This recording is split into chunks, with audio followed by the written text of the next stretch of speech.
जय Hind everyone. Tap teacher dot in team is welcoming you. और आज जो वैकेंसीज निकल कर आ रही है वो हमारे रोहतक हरियाणा से निकल कर आ रही है। और जिस स्कूल की हम लोग बात कर रहे हैं उस स्कूल का नाम है आपका आरपीएस पब्लिक स्कूल। ये स्कूल काफी बढ़िया है। और इस सेशन में अगर देखा जाए 2025 और 2026 में तो इस स्कूल में काफी अच्छा परफॉर्मेंस किया गया है। तो एज अ टीचर अगर आपको इतना अच्छा स्कूल मिलता है और आपको इतने अच्छे टीचर्स के साथ साथ स्टूडेंट्स भी मिलते हैं तो नो डाउट बच्चों का ओवरऑल डेवलपमेंट तो होगा ही, कैरेक्टर डेवलपमेंट तो होता ही है, आपका भी काफी कुछ होता है। तो जिस हिसाब से कल्चरल एक्टिविटीज चल रही हैं और नियरेस्ट टू दिल्ली है तो आपके पास काफी सारी अपॉर्चुनिटीज वैसे भी ओपन हो जाती है जब आप बताते हो कि हाँ, कहीं ना कहीं हमारा एपीएस से आरपीएस से कनेक्शन रहा है। तो इस स्कूल ने टोटल 3 कैटेगरीज में वैकेंसीज निकाली हैं। टीजीटी में 2 सब्जेक्ट्स हैं, one is Hindi and the chemistry. और अगर इनके रिक्वायरमेंट्स की बात की जाए दोनों में तो ऑलमोस्ट सेम है, बस केवल ये है कि अगर आपने केमिस्ट्री से कर रखा तो उसमें ग्रेजुएशन केमिस्ट्री से होना चाहिए। अदरवाइज यहाँ ग्रेजुएशन हिंदी से। सीटेट पेपर 2 नहीं बोला गया है, फ्रेशर्स अप्लाई कर सकते हैं। और लेकिन अगर आपके पास सीटेट पेपर 2 होता है तो they are going to be preferred you. So compensation disclose नहीं किया गया है, एज लिमिट भी नहीं बताई गई है। तो who are freshers kindly apply, है ना, अप्लाई बटन में जाइए, आपको अप्लाई कर पाओगे। ठीक है। तो ये केमिस्ट्री इसके लिए भी सेम ऑल थिंग।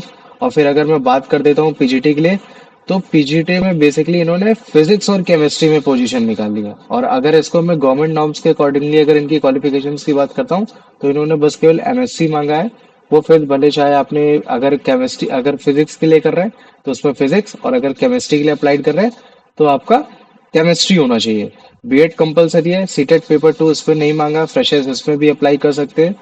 तो मैं बोलूंगा कि जितने भी फ्रेशर्स हैं इस अपॉर्चुनिटी को मत मिस करो। ऐसे ऐसे स्कूल आपको हर बार नहीं मिलते। ठीक है।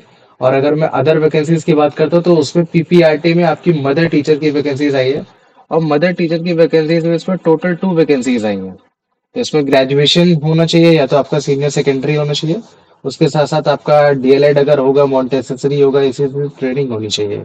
कम इसमें और भी बाकी अदर कुछ नहीं खासकर बोला गया, बस ये बोला गया कि कुछ ना कुछ ऐसी एबिलिटीज होनी चाहिए ताकि आप बच्चों को हैंडल कर सके, क्योंकि ये pre primary teacher is below of the class 1, है ना, यूकेजी एलकेजी। तो उस बेसिस पे आप बेस्ट होने चाहिए। तो अगर कंसिडर करता हूँ कि मैं अगर इस चीज के लिए क्वालिफाइड हूँ तो मैं टैप टीचर डॉट इन की अप्लाई वाया ईमेल में जाऊंगा। मुझे एक ईमेल टेम्पलेट क्रिएटेड मिलेगा और उस ईमेल टेम्पलेट जो मेरे को प्रिपेयरडली मिलेगा उसमें बस मेरे को एक रेज्यूम अटैच करना है। Once I attach the resumes और आई विल सेंड इट। और देखते हैं फिर कितने दिन बाद मेरे को आता है, उनका रिप्लाई आता है कि नहीं आता है। तो अगर आपको चेक करना है कि आपने कितने स्कूल में कहाँ कहाँ अप्लाई कर रखा है तो I'm suggesting you.